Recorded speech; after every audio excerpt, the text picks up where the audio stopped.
Oikein hyvää itsenäisyyspäivää teille kaikille. Itsenäisyyspäivän aikoihin mä muistelen usein isoenoni, joka oli yksi niistä sotaveteraaneista, Viljo Lindroos. Viljo oli 19-vuotias, kun hän sai määräyksiä, lähti Satakunnan alueelta tuolta Honkajoelta Vienan Karjalaan ja palveli jatkosodassa ja Lapin sodassa vuosien 1941-1945 välillä. Viljo oli 12-vuotiaana menettänyt jo isänsä ja joutui siinä kotiväkensä parissa vastuuseen ja opetteli käsittelemään hevosia ja hän osasi hevosia hoitaa. Armeijan palveluksessa oli yli 70 000 hevosta ja puhutaan nimenomaan Suomen hevosista, niin noista vahvoista ja sitkeistä hevosista, niin Viljon mieleen jäi monia tilanteita myös, mikä liittyi hevosiin ja hevosten merkitykseen. Muistan myös Kouvolasta edesmennyt sotaveteraani Otto Haakert. Otto tapasi sanoa näin, että tietenkin hän kunnioittaa rintamatovereita, mutta kaksi asiaa, Jumala ja Suomen hevonen. Kun ajattelen vielä sitä aikaa monen nuoren miehen elämässä ja perheiden elämässä, Viljo oli menettänyt jo isänsä 12-vuotiaana. Äiti sairasti vakavasti ja eikä kauaa Viljon paluun jälkeen, niin Viljo sai myös saattaa sisarustensa kanssa äitinsä viimeiselle matkalle. Hän sai myös rintamalle tiedon siitä, että hänen vanhin sisarensa oli kuollut. Ja nämä kaikki siellä parikymppisen miehen elämässä jäi vaikuttamaan, kun lähdettiin satojen kilometrien päähän pois sieltä kotoa. Mitä tuntuu ja kuinka painava on lause, kun annetaan nuorelle miehelle sotien jälkeen? Kotiutetaan täysin palvelleena. Muistoissa monien tuttujenkin miehen kaatuminen tämän maan tähden, haavoittuminen. Monet jäivät kantaan itsessään niitä sodan merkkejä läpi koko elämänsä. Kotiutetaan täysin palvelleena. Se on jotain suurta, mitä inhimillisesti ihminen voi kokea, mitä nuori ei voi käsittää. Meidän on kunnioitettava sitä hintaa, jonka sotaveteraanit on antaneet. Mitä mun kunnioittaminen on? Kunnioittaminen on rakentamista. Kunnioittaminen ei ole hajoittamista. Se on työhön osallistumista. Se on omien asenteiden muuttamista. Se ei ole syrjinnän hyväksymistä, mutta se ei ole myöskään uhriutumista. Uhriutuminen ei ole tulevaisuuden ratkaisu, vaan ratkaisu on yhteiskuntaan osallistuminen. Yhdessä rakentaminen ja vastuun kantaminen tulevaisuudesta. Haluan toivottaa Romano Mission puolesta ja myöskin Nuorten ystävät ry:n puolesta, joiden kanssa ollaan saatu toteuttaa tätä itsenäisyyspäivän videota ja tervehdystä. Haluan toivottaa hyvää itsenäisyyspäivää kaikille.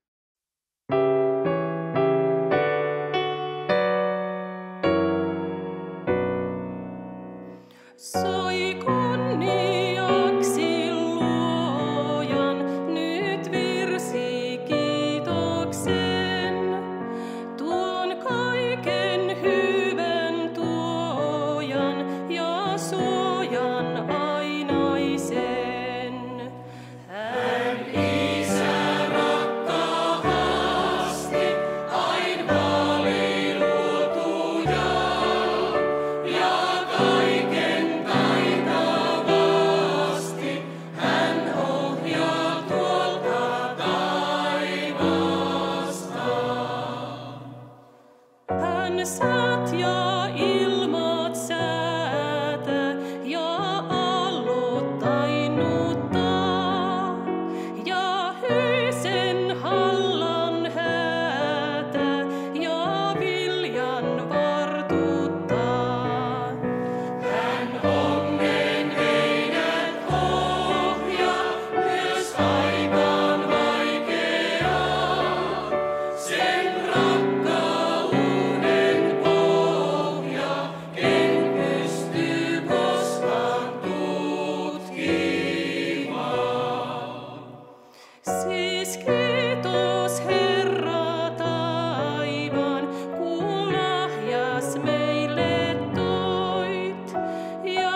Tänä itsenäisyyspäivänä Suomi täyttää 108 vuotta. Seison tässä teidän edessänne nuorena suomalaisena romanina. Sydämeni täyttää kiitollisuus ja ylpeys tästä maasta, joka on kotimme, meidän kaikkien koti. Itsenäisyyspäivän vietto on arvokas perinne. Toivon, että jokainen meistä löytäisi hetken hiljentymiseen. Kysellään ja kuunnellaan. On tärkeää muistaa ja välittää tietoa meille nuoremmille ja myös lapsille yhteisestä historiastamme. On vaikea käsittää itsenäisyytemme hintaa. Sodissa kaatuneita, haavoittuneita ja heidän valtavia uhrauksiaan. Kenenkään ei tule unohtaa, että Suomen romanit osallistuivat isänmaan puolustukseen. Talvi- ja jatkosotiin lähti arviolta noin 300 romanimiestä, joista ainakin 60 kaatui rintamalla. He taistelivat rintarinnan muiden suomalaisten kanssa sinivalkoisen lipun alla sen puolesta, että meillä olisi tänään vapaa ja itsenäinen Suomi. Heidän uhraustensa muistoa kunnioittaa myös Hietaniemen hautausmaalla sijaitseva muistomerkki, joka on pystytetty sodissa kaatuneiden romanien kunniaksi. Se on hiljainen ja vahva todiste siitä, että romanisotilaiden ja sotaveteraanien panos on erottamaton osa Suomen historiaa ja itsenäisyyden perintöä. Emme voi myöskään unohtaa sitä valtavaa taakkaa, jonka romaninaiset joutuivat kantamaan miesten lähtiessä sotaan.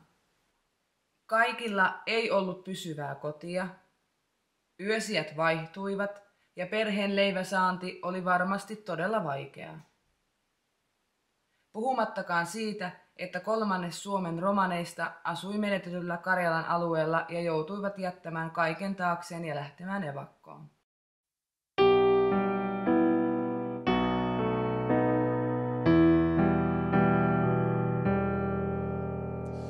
Rannalle himmeän lahden aurinko laskenut on.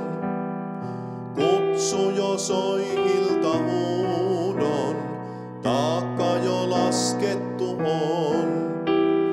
Tahtoa muista sä silloin, askel jo uupunut on. Lapset ja lastemme lapset, teidän nyt vuoronne on. Oivatkaa, kohta poissa on veljet. Muistakaa, heille kallis on maa. Kertokaa lasten lapsille lauluin. Himmetä ei muistot koskaan saa. Hymni soi holpissa hiljaa, tummana kaipuuta soi.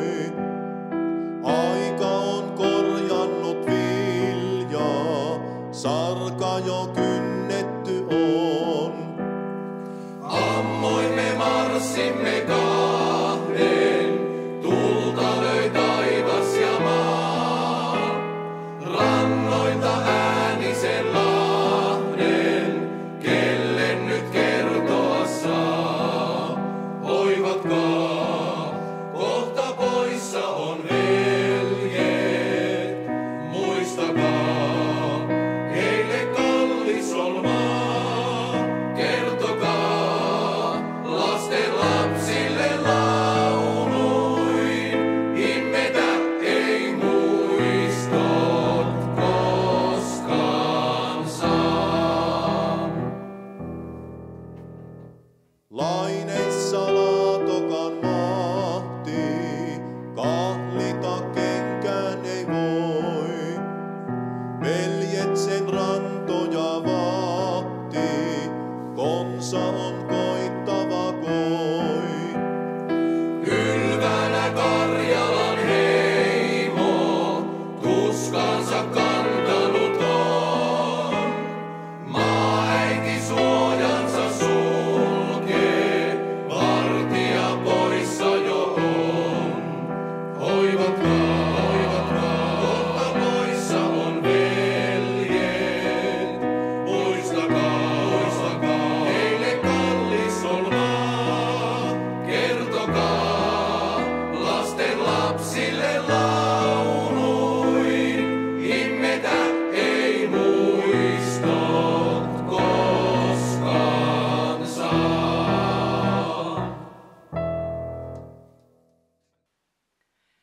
Tämän historian edessä meidän on pakko vakavoitua ja miettiä, minkälaiset mahdollisuudet meillä tänä päivänä on.